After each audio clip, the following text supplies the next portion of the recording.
waxaan maanta magaalada Xamar yaan soo gaarnay caasimadda dawladda federaalka Soomaaliya aniga iyo wafdi ila jiray waxaan u nimid arrimo shaqo waxaan u mahad celinayaa dadkii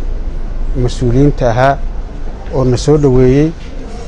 oo ka tirsanaa dawladda federaalka wasiirada xildhibaanada siyaasiyiinta xildhibaanadii iyo wasiiradii kale oo reer koonfur galbeed oo inta joogay maamulkii gobolka Shabeellada Hoose sanataradii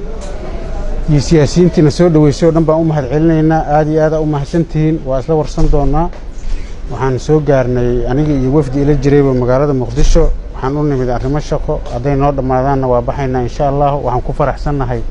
soo dhaweynta fiican oo na soo dhaweyseen waa tashan doonaa waana isu imaanaynaa aad u mahadsantihiin